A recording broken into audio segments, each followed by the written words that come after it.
Here's the question. Why might a surgeon feel compelled to spend hours of his retirement translating stuff written by or about or indebted to this Herman Dooyeweerd? I've got a story to tell. My story begins with Herman's exact contemporary, my dad, Roland Hanson. Born to working-class Christian parents in 1897 in a Lancashire cotton town shaped by the Industrial Revolution, Roland left school at 13.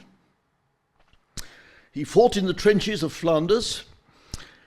He caught 2 German bullets in one leg and came home after they amputated that leg on his 21st birthday. Roland was a reserved, unpretentious, thoughtful, godly man of great contentment. Marion said she married him because of his goodness.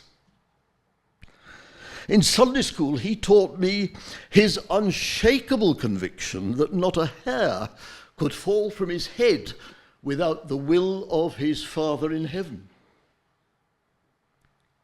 So much for the background. No one in my family ever went abroad for a holiday. So I was puzzled as a child by pictures of my parents in a family album. Can you put that up? They were in a group photograph in Holland in 1928. It's taking a while to come through from 1928. That's one picture, and then there's another one goes with it. I'll not show them precisely who they are. Those who are in my family might recognize them. They were in a group photograph in Holland in 1928, and as reported in a daily newspaper, De Standaard, that visit explored the legacy of a certain Abraham Kuyper, recently deceased, one-time Prime Minister. These photographs, for me, had a near mythological status. The sequel to that visit to the Netherlands was the International Calvinistic Congress that took place in London in 1932, the first of 4. That year also saw the publication of Kuyper's famous lectures on Calvinism. No, this is my father's copy, the Red Book. I read it in my teens, but I'd found nothing at all in British Christianity, British Reformed faith, that reflected Kuyper's intuitions and ideas. Roland, sadly, was persuaded by pious influencers that nothing good could come from them. They focused too much on this life. But the photos, the conference proceedings, and the Red Book were never thrown away. The next picture is a red brick building, Old Court in Emmanuel College, Cambridge, built in 1633 when John Harvard was an undergraduate in Emmanuel. Another who saw that building was Kirby Lang, and so was I. Through the doorway on the left, next to which, to the right, were 2 of my friends, Andrew Sims, who became president of the Royal College of Psychiatrists, and David Owen, who became the chairman of Rubery Owen, a major engineering firm in the Midlands. Committed Christians, both of them. In the reading room, far left doorway, far left staircase, I read the daily newspapers. One morning in 1960, on the journals table in that room, I turned over a previously unseen, dull-looking magazine and read the title. International Reformed Bulletin. Interesting. I read further, and what sprang to my mind were my parents' photographs. This bulletin, that visit, they had to be associated in some way. And they were.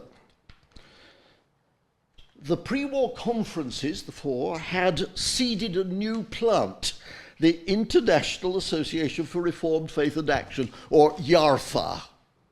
YARFA.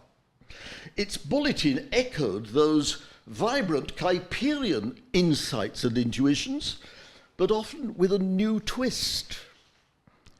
Dooyeweerd's thinking. Another doorway summoned me to come in. I quickly understood how much this life meant to God, our Creator. Kuyper was so right. History, art, scholarship, agriculture, politics, economy, our natural environment, and also the church.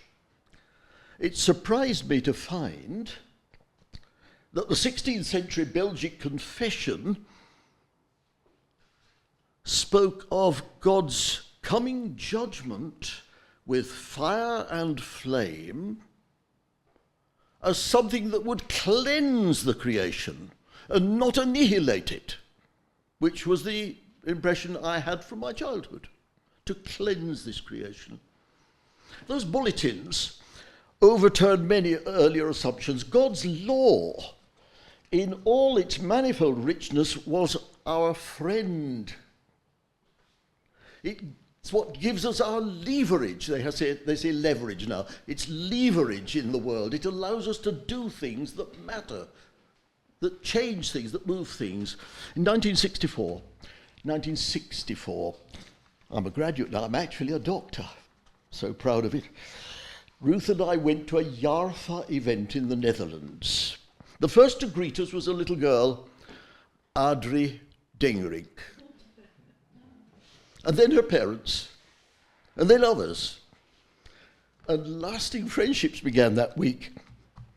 The Dengerinks, Henk van Riesen, Pierre Marcel, Bernie Zijlstra, Dooyeweerds in the flesh were something different from the dense prose of the New Critique. And Herman Dooyeweerd likewise in the flesh. Genteel, kindly, sociable, humorous. We sat and dined with him after Bernie Zijlstra's 1968 doctoral promotion, Dooyeweerd's final doctoral promotion. Henk van Riesen, a man's man. Chilling, detailed memories of wartime resistance leadership. He ran the underground communications for the city of Rotterdam. Hans Rockmaker, jovial in personality, but in argument a steamroller. Scary. Cal Seerveld, so sensitive. At Adrian and Jonathan's wedding, sorry to implicate you in all this, at Adrian and Jonathan's wedding, guests were invited to take the microphone and say something to the company. I volunteered, trust me. I thanked the providence of God that had brought them together in Toronto. And then I went and sat down. Suddenly, right next to me on my left side, Cal Seerveld appears and bursts into tears. So I did as well. And for a minute, the two of us sat looking at each other with tears rolling down our faces.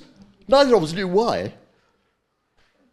And then we hugged, we exchanged a few private thoughts, and it was all over. Dutch Dooyeweerdians often visited in England. I could name many who came to us in Leeds and in Bournemouth and in Birmingham, where we were moving around in the various jobs that surgeons take before they become consultants and settle down. Those Dooyeweerdians had contributed to many fields of study, scholarship, and public life, many fields, but often only published in Dutch. And such translations as I had were often irritatingly poor, really annoying. So I learned to read and translate Dutch. I've got there, that's what I was talking about. I wish others would rise to that challenge.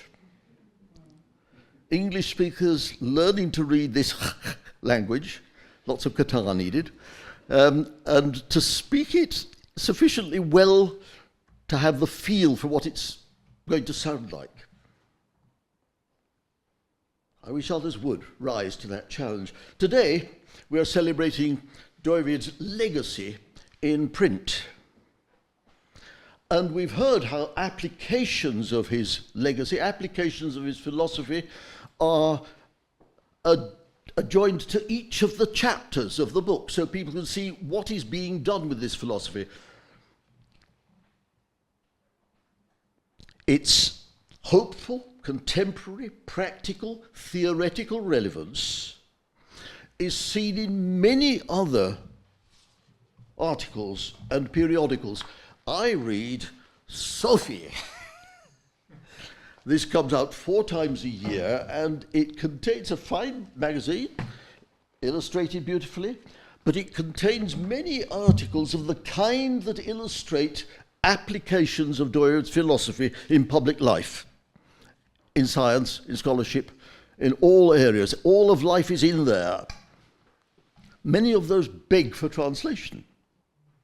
So, my Dutch friends, I just perhaps suggest that one of the thoughts for the future might be an annual anthology of the best of that kind of article.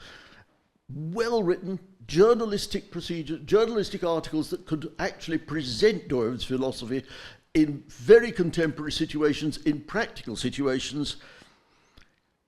Anyone here seeing a doorway for them to go through? It would be a great thing.